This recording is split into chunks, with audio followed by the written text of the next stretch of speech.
The distress signal had been repeating for 3 days when Captain Marcus Webb finally received orders to investigate. The message was simple and terrifying. Colony New Haven was under attack. The attackers were unknown. Survivors were running out of time. Webb stood on the bridge of the transport ship Resolute and watched his soldiers prepare for deployment. They were young, most of them, fresh out of training and hungry for their first real mission. He had seen that look before in other eyes in other wars. Some of them would not come back. That was the truth of it. Sergeant Elena Vasquez approached him with a data pad in her hand. She was older than the others, with gray streaking through her dark hair and scars on her hands from battles fought long ago. She had served with Webb on 4 different worlds, and she was the best soldier he had ever known. "Intel just came through," she said. "The attackers are Cricks, a whole warband of them." Webb felt his stomach tighten. The Cricks were insected warriors from the Outer Rim. They stood 8 feet tall on 4 armored legs, and their upper limbs ended in claws that could tear through steel. They were fast and they were brutal and they took no prisoners. "How many colonists are still alive?" he asked. "Maybe 200. They managed to seal themselves in the underground bunkers when the attack started, but the Cricks are digging. They will break through within 48 hours. Webb looked at the soldiers moving equipment across the cargo bay. There were 50 of them. 50 humans against a Cricks warband that could number in the hundreds. The math was not good. "We drop in 12 hours, he said. "Get everyone briefed. I want every soldier to know exactly what we are walking into." Vasquez nodded and moved away to gather the team leaders. Webb turned back to the viewport and watched the stars streaming past. Somewhere out there, 200 civilians were waiting for rescue. They were counting on him. He could not let them down. In the briefing room, the soldiers gathered in tight rows. Private First Class Daniel Kim sat near the front and tried to control his breathing. He was 22 years old and this was his first combat mission. The images on the display screen showed the Cricks in all their terrible glory. They were monsters from a nightmare, with compound eyes that glowed red in the dark and mandibles dripping with venom. "Listen up," Sergeant Vasquez said. "These things are dangerous, but they are not invincible. They rely on speed and overwhelming force. They expect their enemies to panic and run. That is how they win their fights." "So what do we do differently?" someone asked from the back. "We do not panic. We do not run. We use terrain to our advantage and we hit them where they are weak." She pointed to the screen. "The joints between their leg segments are vulnerable. Their eyes are sensitive to bright light, and their communication is based on pheromones. Cut them off from each other and they get confused." Captain Webb stepped forward and the room fell silent. He was not a tall man, but there was something in his presence that commanded attention. He had the look of someone who had seen the worst the universe had to offer and had chosen to keep fighting anyway. "I will not lie to you," he said. "This mission is dangerous. The odds are against us. Some of us may not come home." He paused and looked at the faces staring back at him. "But those colonists down there are depending on us. They are families, children, people who left Earth hopping for a better life. They deserve a chance to survive. We are going to give them that chance." Daniel felt something stir in his chest. It was fear, yes, but also something else. Pride, maybe, or determination. He thought about his own family back on Earth, his mother and his sister and his nephew who was just learning to walk. He thought about what he would want someone to do if they were in danger. The transport ship dropped out of faster-than-light travel and approached the colony world. From orbit, New Haven looked peaceful. Green continents spread across a blue ocean and white clouds drifted in lazy spirals. But the sensors told a different story. There were fires burning in the main settlement. The defensive walls had been breached, and there were Cricks everywhere. "I am counting over 300 hostiles," the sensor operator reported. "They have established a perimeter around the bunker entrances. It looks like they are setting up drilling equipment." "Where are the gaps in their lines?" Webb asked. "There," A section of the display lit up. The eastern approach goes through heavy forest. They have minimal coverage there because the trees block their sight lines. Webb nodded. That is our insertion point. We go in quiet, we get to the bunkers, we extract the colonists, and we get out before they know what hit them. It was a good plan, clean and simple, but Daniel knew that no plan survived contact with the enemy. Something would go wrong, it always did. The dropship launched from the Resolute and entered the atmosphere with a rumble that shook every bone in Daniel's body. The soldiers sat in 2 rows facing each other, their weapons locked between their knees and their faces hidden behind combat helmets. Nobody spoke. There was nothing left to say. The forest rushed up to meet them and the dropship touched down in a small clearing. The ramp lowered and the soldiers poured out, spreading into the trees with practiced efficiency. The air was thick and warm and smelled like rotting vegetation. Somewhere in the distance, Daniel could hear the clicking sounds of Crick's communication. Vasquez took point and led them through the forest. They moved slowly, carefully, staying low and using hand signals instead of radio communication. The Cricks had excellent hearing, and any sound could give away their position. After an hour of careful movement, they reached the edge of the tree line. Beyond it was open ground leading to the bunker complex, and between them and their objective were dozens of Crick's warriors. "There are too many of them," one of the soldiers whispered. Webb studied the enemy positions through his scope. The Cricks were gathered in loose clusters around the bunker entrances. Their drilling machines hummed with power as they bit into the reinforced concrete. Time was running out. "We need a distraction," Webb said quietly, "something to draw them away from the bunkers." "I have an idea," Daniel heard himself say. The words were out before he could stop them, and suddenly everyone was looking at him. "Go on private," Webb said. Daniel swallowed hard. "The Cricks communicate through pheromones, right? What if we could create a false signal, make them think they are being attacked from another direction?" Vasquez raised an eyebrow. "And how exactly would we do that?" "The dropship has emergency flares. If we set them off on the far side of the settlement, the light and heat might trigger a response. And if we add some of their own pheromones to the mix, captured from the bodies we have seen, they might think it is a real attack." There was silence for a moment, then Webb nodded slowly. "It is risky," he said, "but it might work. Vasquez, take a team and set up the distraction. Kim, you are with me. We hit the bunkers the moment they take the bait." Daniel felt his heart racing as the soldiers split into 2 groups. He had just volunteered for the most dangerous part of the mission, but he had also given them a chance. That was something. The forest swallowed them as they moved into position, and the colony of New Haven waited in the darkness below. The distraction team moved through the shadows like ghosts. Sergeant Vasquez led them along the perimeter of the Cricks encampment, staying just beyond the range of their compound eyes. The plan was simple but dangerous. They would plant the flares and pheromone charges on the western edge of the settlement, as far from the bunkers as possible. When the charges went off, the Cricks would investigate. And when they did, Captain Webb's team would strike. Private Rosa Martinez carried the pheromone canisters in a pack on her back. She was 20 years old and the youngest member of the squad. Before enlisting, she had been a chemistry student at a university on Earth. Now she was using that knowledge to fight aliens on a distant world. "How did you synthesize the pheromones?" Vasquez whispered as they crouched behind a collapsed wall. "I did not," Rosa admitted. "Private Kim suggested we harvest them from Crick's corpses. The colony defenders killed a few before they fell. We found one body on our approach and I extracted the glands." Vasquez grimaced. "That is disgusting." "It is science." They continued moving until they reached the designated point. The western side of the settlement was a ruin of collapsed buildings and burning wreckage.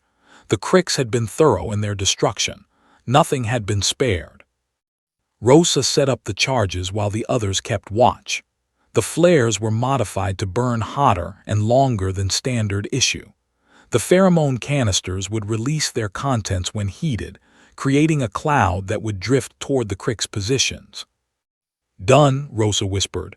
"Timer is set for 5 minutes." Vasquez checked her watch and nodded. "Fall back to the rally point and stay quiet." They melted back into the darkness and began the careful journey to rejoin the main force. Behind them, the timer counted down. Captain Webb had positioned his team at the edge of the tree line. From here, they could see the bunker entrances clearly. There were 3 of them, each protected by a heavy blast door.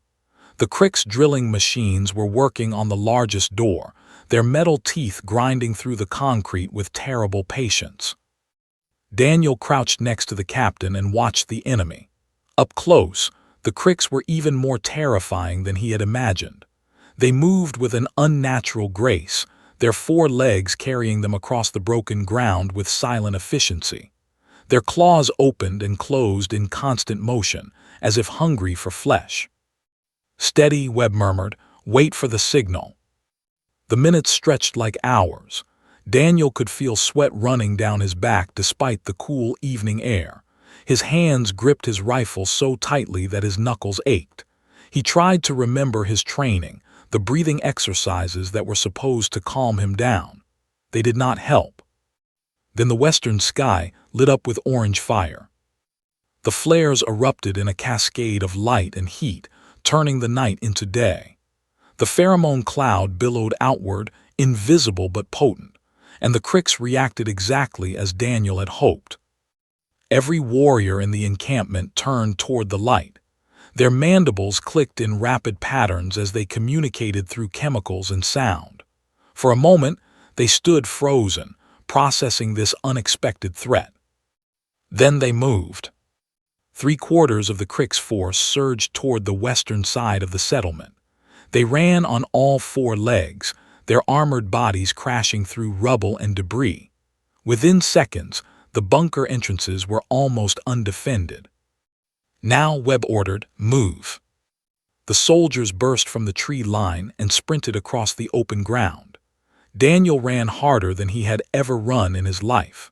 His legs pumped and his lungs burned, and all he could see was the blast door ahead of him. The few remaining Crick's guards spotted them and screeched in alarm. One of them raised its claws and charged toward the humans. Webb fired 3 shots in quick succession, and the creature stumbled and fell. "Cover fire," Vasquez shouted as her team rejoined them from the east. The soldiers formed a defensive line around the bunker entrances. Their rifles cracked in the night air, dropping Crick's guards before they could close the distance. The alien warriors were fast, but bullets were faster. Daniel reached the main blast door and dropped to his knees beside the control panel. His fingers flew across the interface, entering the emergency override codes that had been transmitted from the Resolute. Come on," he muttered. The door groaned and began to slide open. A crack of light appeared, then widened to reveal the scared faces of colonists inside. "Thank God," a woman gasped. "We thought no one was coming." "Everyone out," Webb ordered. "Stay low and follow my soldiers. We are getting you out of here." The colonists poured from the bunkers in a desperate stream. There were children crying and elderly people stumbling and young parents carrying bobbies in their arms. Daniel counted them as they passed. 50, 100, 150. But the Cricks were returning. The Western distraction had bought them time, but not enough. The warriors had realized the deception and were now racing back toward the bunkers. Their screeches filled the night with sound and fury. "We need more time," Vasquez said. "I will hold them," a voice said. Daniel turned and saw Corporal James Henderson stepping forward. Henderson was a big man with a quiet voice and kind eyes. He had served with the unit for 12 years, and he had never complained about anything. "Corporal, no," Webb began. "Get those people to safety, Captain." Henderson smiled sadly. "I will buy you the time you need." Before anyone could stop him, Henderson ran toward the approaching Crix. He carried a plasma charge in each hand, and his rifle was strapped across his back. The aliens saw him coming and surged to meet him. Henderson waited until they were almost on top of him. Then he activated the charges. The explosion lit up the night like a second sun. A wave of heat washed over Daniel's face and he stumbled backward. When he looked again, Henderson was gone, and so were dozens of Crix. "Move," Webb commanded, his voice rough with emotion. "His sacrifice means nothing if we die here." The soldiers shepherded the colonists toward the forest. The surviving Crix were still coming, but Henderson's blast had bought them precious seconds. They reached the tree line and disappeared into the darkness. The forest was chaos. 200 colonists and 50 soldiers moved through the dense vegetation while Crix warriors hunted them from behind. The clicking sounds of alien communication echoed through the trees. Daniel found himself next to a young mother carrying a toddler. The child was crying softly, and the mother looked exhausted. "Let me help," Daniel said. He took the child gently and held her against his chest. "What is her name?" "Sophia," the mother whispered. "She is 3 years old." Sophia looked up at Daniel with wide, frightened eyes. He smiled at her and hummed a tune his own mother used to sing. Slowly, the child stopped crying. They kept moving. The Crix were gaining on them. Daniel could hear their legs crashing through the undergrowth, getting closer with every passing minute. The colonists were slowing down, tired and terrified and unable to maintain the pace. "We cannot outrun them," Vasquez said to Webb. "We need to make a stand." Webb looked at the frightened civilians around them. Many were injured. Some could barely walk. If they stopped to fight, the Crix would overwhelm them. "There is a ridge ahead," one of the colonists said. He was an older man with a gray beard and intelligent eyes. "I was a surveyor before the attack. The ridge has natural fortifications. If we can get there, we can hold them off." Webb made his decision instantly. "Lead the way." The colonist pushed to the front of the group and guided them through the forest. The trees began to thin and the ground started to rise, and then they were there. The ridge was a natural defensive position. Steep cliffs on 3 sides created a bowl-shaped area with only one approach.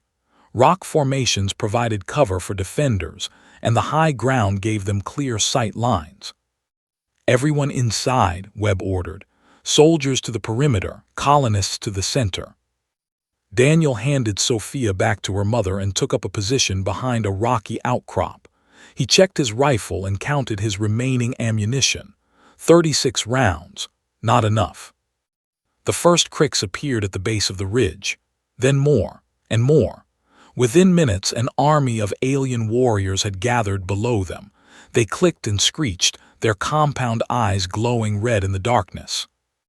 "Hold fire until they charge," Webb commanded. "Make every shot count." The Crix charged. They came up the slope in a wave of armored bodies and slashing claws. The soldiers opened fire and the first rank of aliens fell, but more kept coming, always more. Daniel fired and fired and fired. His rifle grew hot in his hands. Crix warriors dropped all around him, but for every one that fell, 2 more took its place. The air was filled with the smell of smoke and blood and the sounds of screaming. A Crix broke through the line and lunged toward the colonists. Daniel spun and fired twice. The creature crashed to the ground just feet from where Sophia and her mother were huddled. "Thanks," the mother breathed. Daniel nodded and turned back to the battle. His magazine was empty. He slammed in his last one and kept shooting.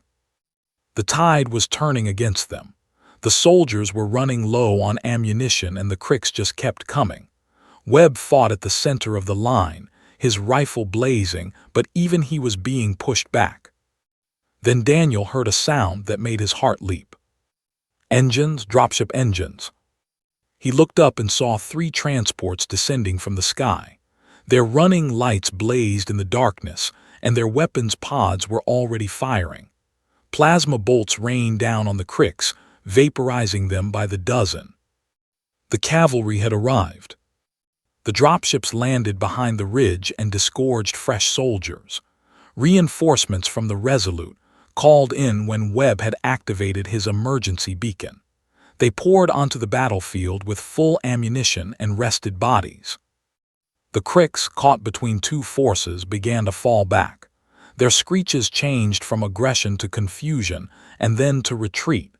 The humans pressed their advantage, pushing the aliens down the ridge and back into the forest. By dawn, the battle was over. Daniel sat on a rock and watched the sunrise paint the sky in shades of orange and gold. Beside him, Sophia played with a small doll that one of the soldiers had given her. The mother sat nearby, finally able to rest. Captain Webb approached and sat down with a tired sigh. "Good work, Private," he said. Daniel shook his head. "I did not do much." "You came up with the distraction plan.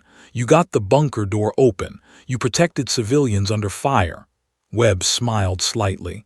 "That sounds like a lot to me." They sat in silence for a moment, watching the colonists being loaded onto the transports. 200 people saved, but they had paid a price. Henderson was gone. 5 other soldiers had fallen during the battle. Their names would be added to the long list of Earth's heroes. "Will the Kricks come back?" Daniel asked. "Maybe, probably." Webb stood and stretched his tired muscles. "But when they do, we will be ready. That is what we do. We fight, we adapt, we survive." Daniel looked at the little girl playing beside him. She was laughing now, the terror of the night forgotten. She would grow up on some safe world, never knowing how close she had come to death. And that was okay. That was worth fighting for. "Yes, sir," Daniel said. "We survive." The dropships lifted off and carried them toward the waiting Resolute. Behind them, the colony of New Haven smoldered in the morning light, but its people lived on, and that was a victory worth celebrating. The funeral was held in the cargo bay of the Resolute 2 days after the battle. All 50 soldiers stood in formation, their uniforms pressed and their faces solemn. The colonists had been given space to attend as well, and many of them came to pay their respects to the people who had saved their lives. Captain Webb stood at the front of the assembled crowd. Before him were 6 metal caskets, each draped with the flag of Earth. 6 names that would never be forgotten. "We are gathered here to honor our fallen," Webb began. "Corporal James Henderson, Private First Class Maria Santos, Private Lee Wei, Private Omar Hassan, Private Kenji Tanaka, Specialist Rachel Green." He paused and let the names hang in the air. "They gave their lives so that others could live. There is no greater sacrifice." Daniel stood in the second row and fought to keep his composure. He had not known most of the fallen well. They had been faces in a crowd, names on a roster. But Henderson he remembered. Henderson with his quiet voice and kind eyes. Henderson who had run toward an army of monsters without hesitation. "In the old days," Webb continued, "sailors would commit their dead to the sea. We carry on that tradition here among the stars. These men and women came from Earth. They carried Earth in their hearts, and now we return them to the void that surrounds our home." The caskets were loaded onto a small shuttle and launched toward the nearby star. Daniel watched through the viewport as the shuttle grew smaller and smaller until it disappeared into the light. It was a strange and beautiful way to go, becoming part of a sun, burning forever. After the ceremony, Daniel walked through the ship until he found Sergeant Vasquez in the mess hall. She was sitting alone at a table, nursing a cup of cold coffee. Her eyes were red and her face was tired. "May I sit?" Daniel asked. Vasquez nodded without looking up. Daniel sat across from her and waited. Sometimes people needed space to grieve. Sometimes they needed company. He was not sure which Vasquez needed, so he simply stayed quiet and let her choose. "Henderson and I served together for 8 years, she finally said. "We were on Titan during the mining riots. We were on Mars when the domes cracked. We survived 100 firefights together." She shook her head slowly. "I thought we would retire together, Open a bar somewhere. Tell stories to young soldiers about the old days." "I am sorry," Daniel said. "Do not be sorry, be better." Vasquez looked up and met his eyes. "Henderson died because we did not have enough time. If the distraction had worked longer, if the reinforcements had arrived sooner, maybe he would still be here. Learn from that. Find ways to give us more time in the next fight." Daniel nodded. He understood what she was saying. The guilt would not help anyone. Only action would. "What happens now?" he asked. "Now we report to command. They will want to know everything about the Cricks, their tactics, their numbers, their weaknesses." She drained the last of her coffee. "And then we figure out what to do about it." The briefing room was crowded when Daniel arrived 3 days later. Officers from a dozen different ships had gathered via holographic link, their images flickering slightly with transmission lag. At the center of the room, Admiral Victoria Stone stood with her hands clasped behind her back. Stone was a legend in the fleet. She had commanded the defense of Europa during the First Contact War. She had negotiated the peace treaty with the Stellar Collective, and she had never lost a battle in 30 years of service. "Ladies and gentlemen," she began, "we have a problem. The Cricks' attack on New Haven was not an isolated incident. In the past month, they have struck 4 other colony worlds. Casualties are in the thousands." Murmurs rippled through the assembled officers. Daniel sat near the back and listened. "The Cricks are expanding their territory.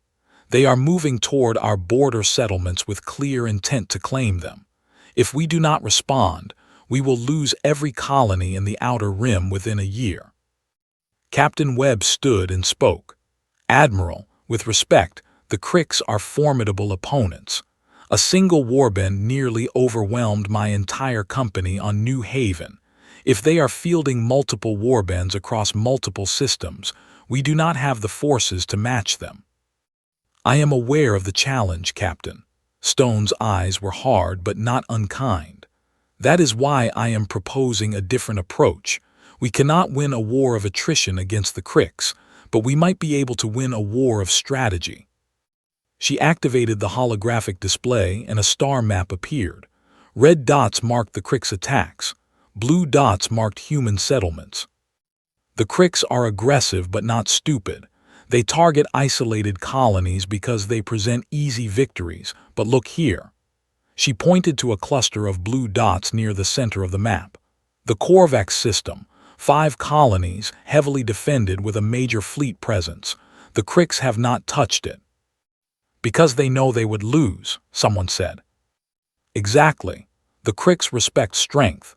If we can show them that human colonies are not easy targets, they will reconsider their expansion." "How do we do that?" Webb asked. Stone smiled grimly. "We set a trap." The plan was audacious. A colony would be established in a system that looked vulnerable. It would appear to be an easy target, with minimal defenses and a small garrison. But hidden in the nearby asteroid belt would be a fleet of warships, waiting for the Cricks to take the bait. "When they attack," Stone explained, "we hit them with everything we have. We destroy their warband completely. We capture their leaders if possible. And we send a message that human colonies are not to be touched." "It is risky," Webb said. "If they bring more forces than we expect, we could lose the entire fleet."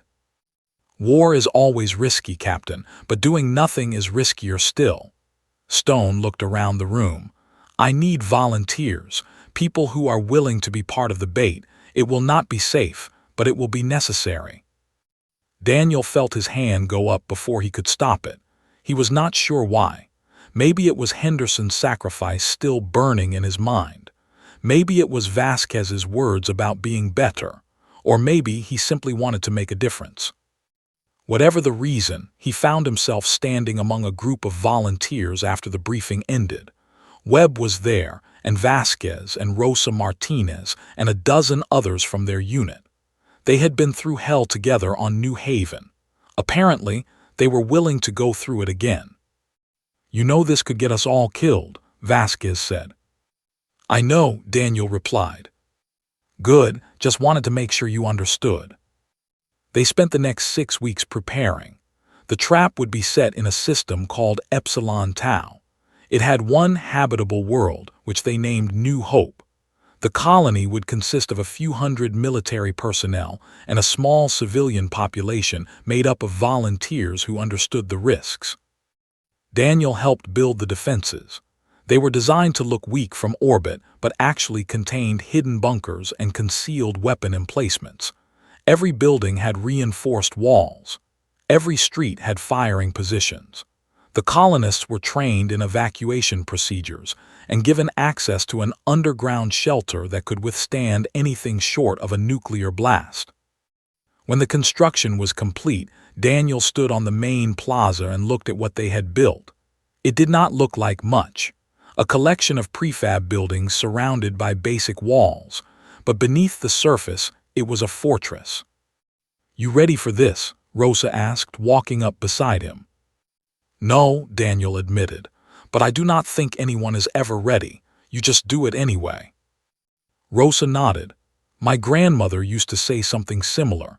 She survived the Jakarta floods of 2089, lost everything, built it all back. She said that courage is not about being unafraid. It is about acting despite the fear." "Smart woman." "The smartest," Rosa smiled. "She would have liked you, Private Kim." They waited. Days turned to weeks, weeks turned to months. The colony went about its business, growing crops and maintaining equipment and pretending to be normal. But everyone knew the truth. They were bait in a trap, waiting to be sprung. Then, on a quiet morning 3 months after their arrival, the sensors detected something entering the system. Crick ships, dozens of them. The alarm rang through the colony and people rushed to their positions. Daniel grabbed his rifle and ran to his assigned post on the eastern wall. His heart was pounding so hard he could feel it in his throat. "Here we go," Vasquez said over the radio. "Remember your training. Hold until the fleet arrives." The Crick ships entered orbit and began launching drop pods, hundreds of them, falling through the sky like meteors. Daniel watched them come and felt a strange calm settle over him. This was what he had trained for. This was why he had volunteered. He raised his rifle and waited for the enemy to arrive. The drop pods hit the ground with thunderous impacts that shook the colony walls. Daniel watched as the metal shells cracked open and Crick's warriors poured out, their armored bodies gleaming in the morning light. There were more of them than he had expected. Far more. "Hold fire," Captain Webb ordered over the radio. "Let them commit to the attack." The Cricks formed up in their war formations, their claws clicking in anticipation. They had no idea about the hidden fleet. To them, this was just another easy victory, another human colony to crush and claim. They charged. The first wave came straight at the eastern wall where Daniel was stationed. The hidden weapon emplacements activated, spitting plasma fire into the advancing horde. Dozens of Cricks fell, their bodies smoking and twitching, but the rest kept coming. Daniel opened fire. His rifle cracked again and again, each shot finding its target. Beside him, Rosa was doing the same, her face set in grim determination.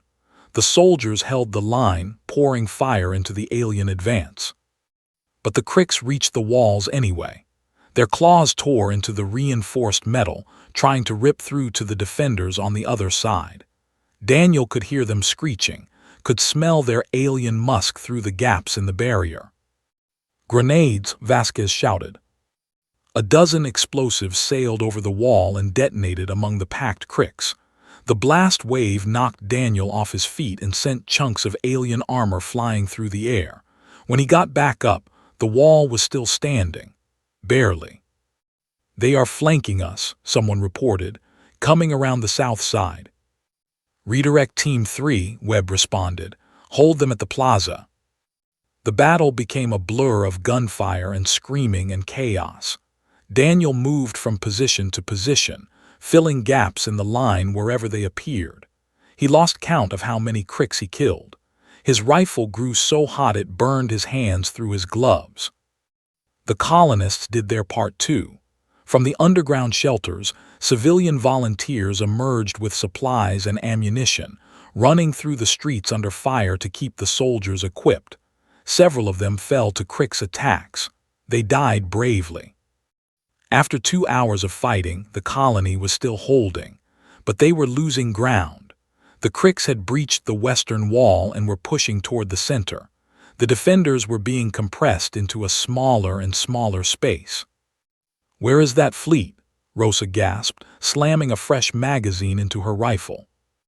As if in answer, the sky erupted in light. The hidden fleet had arrived. Warships emerged from behind the nearby asteroid belt, their weapons already blazing. Plasma cannons tore through the Cricks' drop ships in orbit. Fighters screamed down through the atmosphere, strafing the enemy positions around the colony. The Cricks hesitated. For the first time, Daniel saw confusion in their movements. They had expected an easy victory, and instead they were caught in a devastating crossfire. "Push them back," Webb roared, "now!" The soldiers surged forward. Fresh energy flowed through tired limbs. Daniel ran with them, firing as he moved, driving the Cricks back toward the breached walls. The aliens fought desperately, but they were overwhelmed. Their leadership had been disrupted by the orbital bombardment, and their communication pheromones were scattered by explosions. Within an hour, it was over. The surviving Cricks fled into the wilderness beyond the colony. Human soldiers pursued them, driving them toward a kill zone where the ground troops linked up with dropship gunners. Very few aliens escaped. Daniel stood in the center of the colony plaza and surveyed the damage. Buildings were burned. Walls were collapsed. Bodies lay everywhere, both human and Cricks. It was a scene of destruction, but also of victory. "We did it," Rosa said, her voice barely a whisper. "We did it," Daniel agreed. Admiral Stone arrived on the 4th day after the battle. Her shuttle landed in the middle of the plaza, and she stepped out with an escort of senior officers. The surviving defenders gathered to meet her. "You have done something remarkable here," Stone said, addressing the assembled crowd. "You stood against an overwhelming force, and you won, not through superior numbers but through courage and cunning and unity." She walked through the crowd, stopping occasionally to shake hands or offer words of thanks. When she reached Daniel, she paused and studied him for a long moment. "Private Kim, I read the reports. You were instrumental in the New Haven rescue, and you volunteered for this mission. Impressive record for a soldier with less than a year of service." Daniel did not know what to say, so he simply nodded. "How would you feel about a promotion? We need people who can think under pressure, people who understand what it means to fight for something beyond themselves." "I would be honored, Admiral." Stone smiled. "Good. Report to my adjutant tomorrow morning. We have work to do." The victory at Epsilon Tau sent shockwaves through the Cricks' territories. For the first time, they had lost a major battle to humans. Their warband had been destroyed, their warriors scattered, their ships wrecked. The message was clear. Humanity would not be an easy target. In the months that followed, the Cricks' attacks slowed and then stopped. Intelligence reports suggested that their leadership was in disarray, with different factions arguing over how to proceed. Some wanted to continue the war. Others wanted to seek peace. Humanity reached out with an offer: "Respect our borders and we will respect yours." The Cricks, humbled by their defeat, agreed. Daniel watched the peace treaty signing from the observation deck of the Resolute. It was a strange feeling, knowing that he had played a small part in this moment, knowing that his actions had helped end a war. Vasquez stood beside him, her face unreadable. "Henderson would have been proud," she said. "I hope so." They stood in silence, watching the Cricks and human diplomats shake appendages. It was an awkward gesture, but it was sincere. For the first time in years, there was peace in the outer rim. "What now?" Daniel asked. Vasquez shrugged. There is always another mission, another crisis, another colony that needs saving. She looked at him and smiled slightly. But first, I think we have earned some rest. What do you say to that bar idea? Henderson would have wanted us to try. Daniel smiled back. I think I would like that. The Resolute turned toward Earth, its engines humming with power. Behind them, the stars stretched out in an infinite tapestry of light and darkness. And somewhere out there, on 100 different worlds, humans were building and growing and thriving. They had survived the ambush. They had redeemed the fallen colony. And they had proven that humanity, when pushed to the edge, would always find a way to push back. The soldiers went home, but they carried the memory of their fallen comrades with them, a reminder of the price of peace and the value of courage. And in the quiet moments when the universe seemed vast and indifferent, they remembered that they were not alone. They were Earth soldiers, and they would never stop fighting for the stars.